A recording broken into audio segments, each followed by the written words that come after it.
అనగనగా అది సత్యయుగంలోని సమయం. భూమిపై ఒక మహాసంకల్పం జన్మించింది. ఆ సంకల్పం గంగానదిని స్వర్గం నుంచి భూమికి తీసుకువచ్చింది. అలనాడు సగర చక్రవర్తి అనే మహారాజుకు వేలాది మంది కుమారులు. ఆ కుమారులు సమీపంలో యజ్ఞవేళలో యత్నమున కపిలాశ్రమాన్ని చేరారు.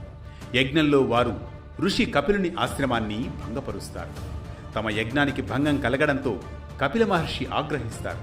కోపాగ్నిలో కపిలముని రగిలిపోతూ, ఓ అహంకారాంధులారా, భస్మం కండి అనగానే క్షణంలోనే కర్మఫలం తాకి కాలి బూడిదగా మారిపోతారు. అలా కపిల మహర్షి శాపంతో సగరపుత్రులు భస్మమవుతారు. వారి ఆత్మలు విముక్తి లేక విముక్తి కోసం ఎదురు చూస్తూనే ఉంటాయి చాలా కాలం పాటు. కాలం గడిచింది. ఆ సగర వంశంలోనే కొన్నాళ్లకు భగీరథుడు జన్మిస్తాడు. కాలక్రమంలో తన పూర్వీకులకు జరిగిన ఈ ఘటన గురించి తెలుసుకుంటాడు భగీరథుడు. హతవిధి, నా పూర్వీకులు ఇలా బాధపడుతూ ఉండగా నేను ఎలా నిశ్చింతగా ఉండగలను? వారికి ఎలాగైనా మోక్షం కలిగించాలి. ఇదే నా ప్రతిన, వారి మోక్షమే నా తక్షణ కర్తవ్యం అంటూ భగీరథుడు తన రాజ్యాన్ని వదిలి అరణ్యంలోకి వెళ్లి ఘోర తపస్సు ప్రారంభించడానికి దృఢ సంకల్పంతో ముందడుగు వేశాడు. రాజ్య సుఖాలు, వైభవాలు అన్నీ త్యజిస్తాడు. తన హృదయంలో ఒకే లక్ష్యంతో అరణ్యానికి చేరుకుంటాడు. అరణ్యంలో గాలిని ఆహారంగా, నేలనే శయ్యగా, వర్షం, గాలి, ఎండల్ని సహిస్తూ ఘోర తపస్సులో లీనమైపోతాడు భగీరథుడు. కాలం గడిచింది. రోజులు నెలలయ్యాయి, నెలలు సంవత్సరాలయ్యాయి. అయినా భగీరథుని సంకల్పం ఏమాత్రం సడలలేదు, కదలలేదు. భగీరథుని భక్తి, పట్టుదల, తపస్సు తీవ్రతతో 3 లోకాలు స్తంభించిపోయాయి. సమస్త దేవతలు తల్లడిల్లిపోయారు. చివరకు అతని తపస్సుకు ప్రసన్నుడైన బ్రహ్మదేవుడు దివ్య కాంతితో ప్రత్యక్షమయ్యాడు భగీరథుని ముందు. భగీరథ, నీ అచంచల భక్తి నన్ను సంతుష్టిని చేసింది. నీ తపస్సు ఫలించింది. ఏం వరం కావాలో కోరుకో భగీరథ, తప్పక నెరవేరుస్తాను అంటూ అనుగ్రహిస్తారు బ్రహ్మదేవుడు. ప్రభు, నా వంశానికి సంభవించిన దురదృష్టాన్ని తొలగించాలి. సగర చక్రవర్తి కుమారులు ముని శాపాగ్నిలో భస్మమై విముక్తి కోసం ఎన్నో ఏళ్లుగా ఆర్తిగా ఎదురు చూస్తున్నారు. వారికి శాంతి కలిగించే శక్తి గంగా జలాలకే ఉంది. అందుకే ఆ పవిత్ర గంగను భూలోకానికి అవతరింపజేయండి. ఆమె ప్రవాహం నా పూర్వీకుల భస్మాన్ని స్పృశిస్తే వారికి మోక్షం లభిస్తుంది. వారి ఆత్మలు శాంతిని పొందుతాయి. ప్రభు, ఇది నా కోరిక మాత్రమే కాదు, నా కర్తవ్యం కూడా. నా జీవితం అంతా ఈ ధర్మ సాధనకే అంకితం చేశాను. దయచేసి గంగాదేవిని భూమికి పంపించి నా వంశాన్ని విముక్తి మార్గంలో నడిపించండి అని భక్తిపూర్వకంగా విన్నవిస్తాడు భగీరథుడు. ఆ విన్నపాన్ని ఆలకించిన బ్రహ్మదేవుడు క్షణం గంభీరంగా మౌనం వహిస్తాడు. లోకాల సమతుల్యత, గంగాదేవి మహత్తు, భూమి సామర్థ్యం అన్నింటినీ పరిశీలించాడు. బ్రహ్మదేవుడు శాంతి స్వరంతో, భగీరథ, నీ కోరిక ధర్మ సంబంధమైనదే. నీ తపస్సు అపారమైనది. గంగాదేవిని భూలోకానికి పంపుట నాకు సాధ్యమే. కానీ లోకాల సమతుల్యత, గంగాదేవి మహత్తు, భూమి సామర్థ్యం అన్నింటినీ ఒక్కసారి గమనించినట్లయితే గంగా ప్రవాహం సాధారణమైనది కాదు నాయన. అది దివ్యశక్తి, అపార వేగంతో కూడుకున్నది. ఆ ఉద్ధృత ధార భూమిపై పడితే భూమి తట్టుకోలేక చీలిపోతుంది, తల్లడిల్లిపోతుంది. అందుకే ఈ కార్యం పూర్తి కావాలంటే మరో దైవ సహాయం అవసరం. వారే ఆ పరమశివుడు. ఆ సర్వేశ్వరుడు మాత్రమే గంగా ప్రవాహాన్ని ఆపగలడు, నియంత్రించగలడు. అందువల్ల నీవు శివుణ్ణి ప్రసన్నం చేసుకోవడం జరగాలి. అప్పుడు మాత్రమే ఆ పరమేశ్వరుడు తన జటాజూటంలో గంగను ఆపి నియంత్రించి మృదువుగా భూమిపైకి ప్రవాహాన్ని తిన్నగా విడుదలయ్యేలా చేయగలడు. అలా అప్పుడు మాత్రమే నీ సంకల్పం సఫలమవుతుంది. నీ పూర్వీకులకు తప్పక మోక్షం లభిస్తుంది అంటూ చెబుతాడు బ్రహ్మదేవుడు. అప్పటికీ భగీరథుడు పట్టు వదలలేదు. సంకల్పమే శ్వాసగా మళ్లీ తన తపోమార్గాన్ని ఆశ్రయించాడు. హిమ శిఖరాల మధ్య గాలివానల నడుమ గడ్డగట్టే చలిలోనూ మండే ఎండలోనూ ఒకే ధ్యాస, ఒకే జపం. ఓ శంకర, గంగావతరణానికి మార్గం చూపు.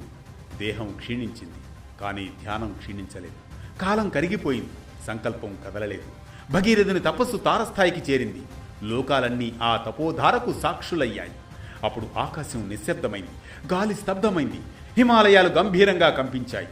అనంతమైన కాంతి మధ్య జటాజూటంలో గంగా స్వరూపాన్ని ధరించిన పరమశివుడు ప్రత్యక్షమయ్యాడు.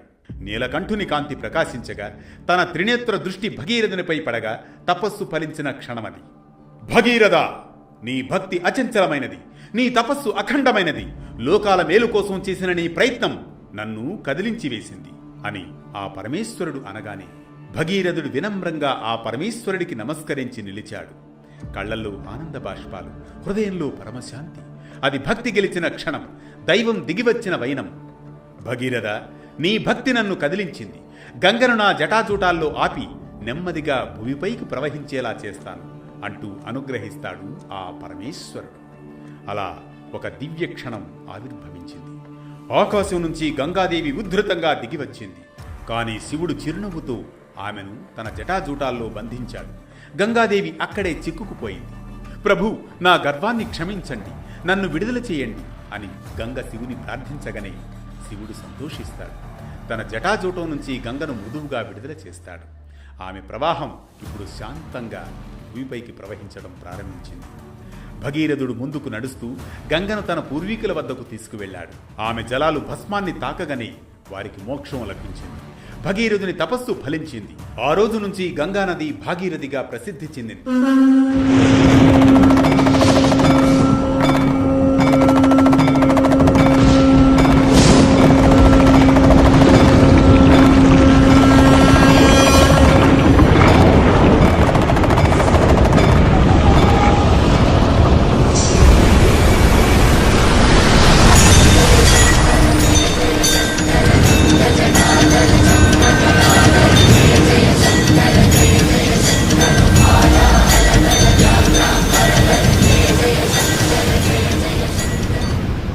గంగ కేవలం ఒక నది కాదు, పాప విమోచనానికి ప్రతీక. చార్ధామ్ యాత్రలో గంగోత్రి అత్యంత కీలకమైన స్థానం కలిగినది. గంగోత్రి గంగామాత ఆవిర్భావానికి ప్రతీక.